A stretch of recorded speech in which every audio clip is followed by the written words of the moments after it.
Hello, everyone. This is Dennis Sisi, and I'm excited to be here today with Dr. Helané Wahbeh, who is going to be a feature speaker at our first Spirit Science Summit to take place on September 12 in Davenport, Florida, in the Orlando area. We are thrilled to have luminaries in the field of well-being, spirituality, spiritism, and science coming together in a rare event to talk about all these wonderful topics. Dr. Wahbeh, thank you so very much for being here with us today.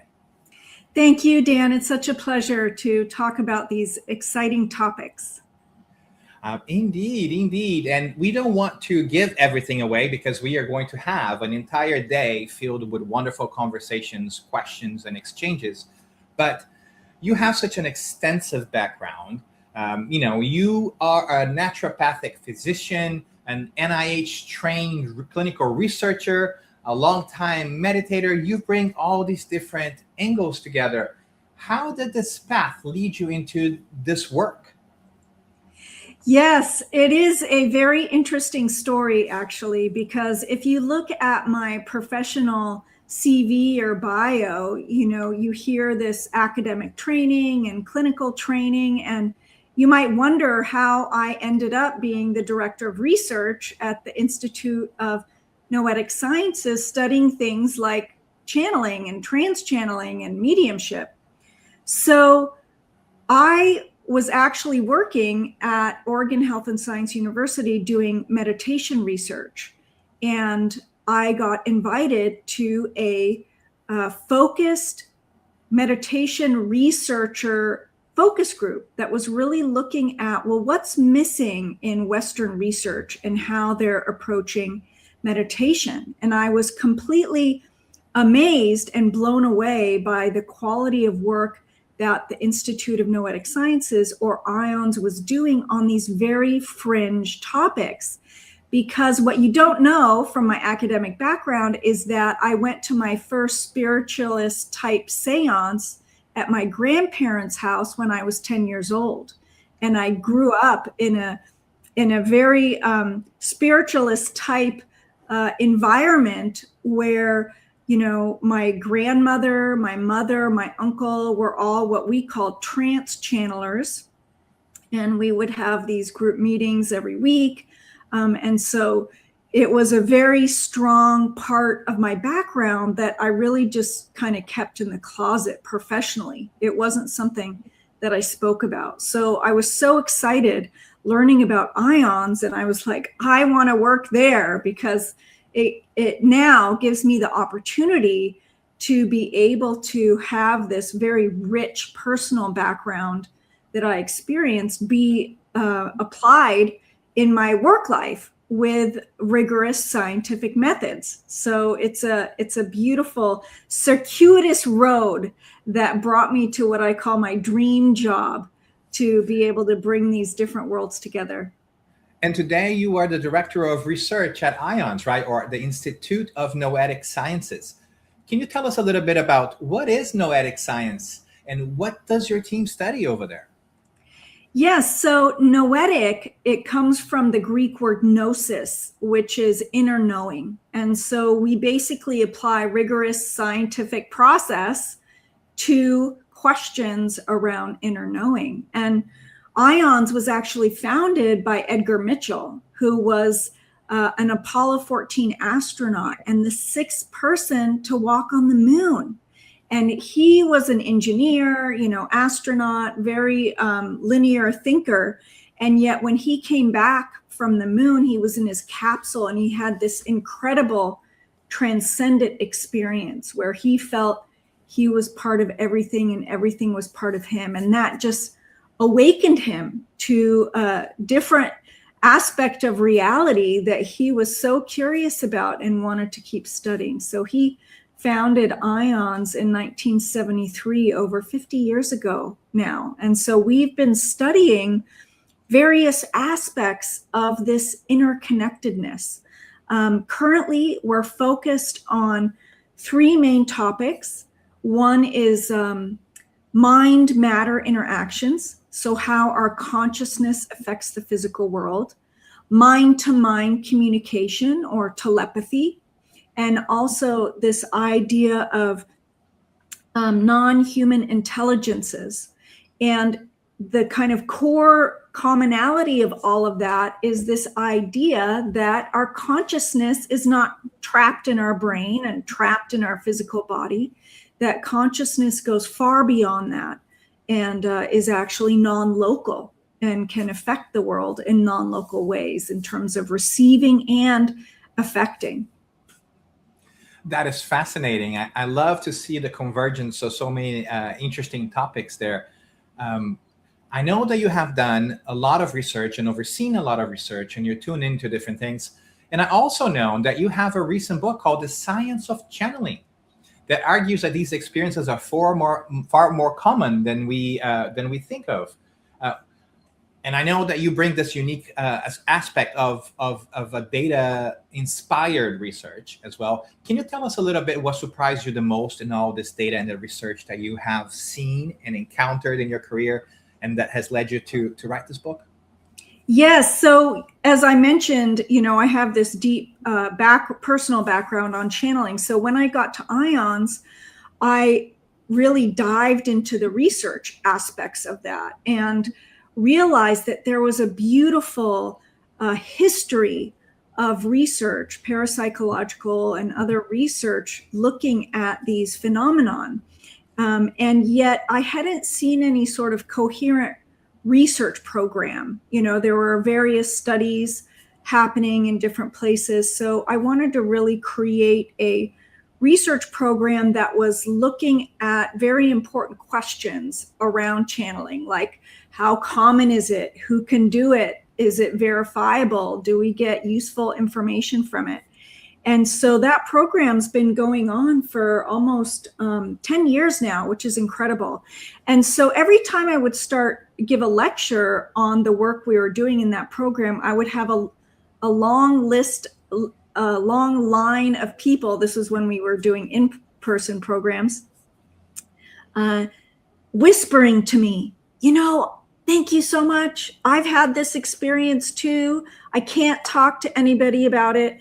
And that happened over and over again, and getting emails. And I'm like, why isn't anybody talking about this? Why don't people know about these phenomenon and the extensive research that has been done around them? And so my book, The Science of Channeling, which is really meant for a lay audience, it's not an academic book. It's really an accessible overview of channeling, of the research that's been done around channeling. And I think back to your actual original question, what surprised me the most about it was, because I have such a rich personal history and experience of these phenomenon, and my experience of it was very localized to my family, I didn't talk to a lot of people about how they experienced it. And so I had this misconception that everyone experienced it how I did, like I feel it in my body, I get various downloads. I eventually learned how to trance channel, but other people experience it in different ways. And so that led to a whole other research program that we call the Noetic signature, which essentially is saying that, all people have the capacity to tap into this non-local consciousness, that we are this non-local consciousness. And yet the way that it shows up for them is really unique. Some people might experience it auditorily or visually, whereas other people feel it in their bodies. And so not one of those is better than the other. And so the invitation is really, well, how do you experience it yourself? Fascinating. As a spiritist myself, I can just connect to everything you said. And I love how all these things, these patterns are merging together in a non-locality of consciousness, which some of us call spirit. The survivability of a consciousness and so forth. That is so fascinating. And I'm so intrigued about what you are going to bring to us. But before I talk a little bit about that and ask you about that, as I hear you and I see, and I talk to different people in science and research, I know that it's not easy to do research in this field. It must have been, it takes an act of courage to create a career in the field that it's often not as valued as it probably should be. So tell me a little bit about the challenges that this field faces today, and why is it so important to bring science, spirituality together in this way, like we're doing in this event? Yes, well, it's funny. My first week at IONS I was at our conference, our annual conference, and I was sitting at dinner, and there were a bunch of people around, and someone sitting next to me, we engaged, and I said, "Oh, I just started here," and they turned to me and said, "Well, this is going to totally kill your academic career, right?" And I was a little taken aback because it was such a direct, strong statement. But, I said, well, that may be true, but I actually don't care anymore, because I'm not willing to ignore these aspects of reality that to me seem, real, and from a scientific perspective have incredible, growing, compelling evidence for, that I don't want to deny it anymore. And so that was in 2008. So now it's, 2015. So now it's 2026, 11 years later. And, we've faced such incredible skepticism. We've had, journal editors just outright reject our papers, saying this stuff is impossible. You're not allowed to do research projects on it. There's very limited funding. And yet we're so committed and so motivated. And I'm glad that we are, because I really feel, Dan, that things are shifting. From 2015 to 2026, the environment has completely shifted. And there's so many more people who are willing and interested and curious about the science and the spirituality. And so, the scientific method is a very specific process that's intrinsically reductionistic. It takes all the pieces apart, and spirituality is holistic. So how do we find different ways to use this language of science to apply it to a holistic experience or phenomenon of this vast interconnectedness? And so that's, I think, the real challenge now. And I often think of us as translators of being able to kind of translate using, the dominant language of science to explain these spiritual experiences that so many people are having, have been having, and are now willing to actually acknowledge that they've been having. So we have academics, professionals, people from all walks of life who are like now saying, okay, yeah, this is actually happening to me, and maybe I'm more willing to talk about it now. Yes, and they have always happened throughout human history. We just call them under different names, and treated the phenomena slightly different. But that is so exciting to see somebody with your research background and with your experience talking about this. And you're going to be joined by some other folks over there too. You'll be able to have conversations with Jeffrey Mishlove, with Haroldo Dutra Dias, with Alexander Moreira-Almeida, plus an audience that is deeply rooted in some spiritualist knowledge, especially spiritist in nature. So it's going to be a great forum. I'm really excited for that. What are you most looking forward in those conversations with these people?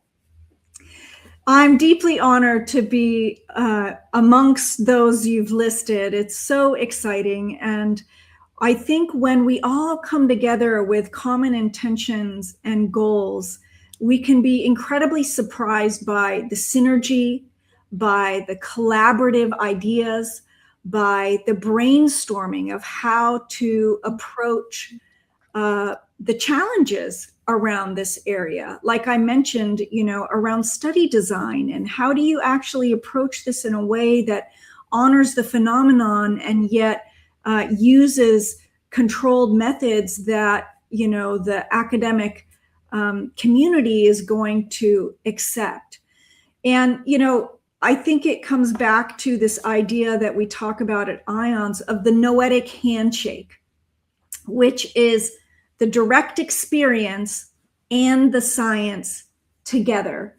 And so this audience, this conference is a perfect, beautiful opportunity of the Noetic handshake to bring together experiencers and scientists, deep thinkers, to be able to see how do we support ourselves, how do we support the world for really honoring and evaluating these deeply, deeply meaningful experiences and phenomenon.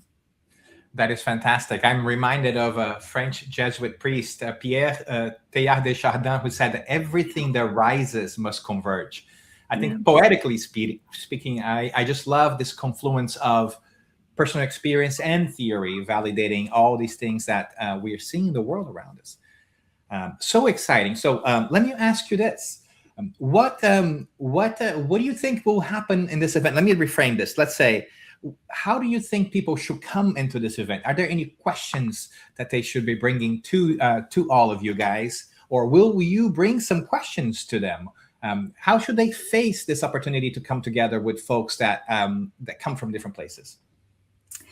I found that once someone commits to and decides to go to an event, especially one like this, incredible synchronicities end up arising in their daily life approaching the event. So I would invite the listeners to be open and curious for any synchronicities that arise, and to ask themselves, where am I at in my life, and what would be most useful for me to support my own personal journey and development, and to kind of reflect on that and see if there's any questions that arise. And I think for me, my biggest message in most of my work is around self-empowerment, that we don't need to project our authority outside of ourselves, that we are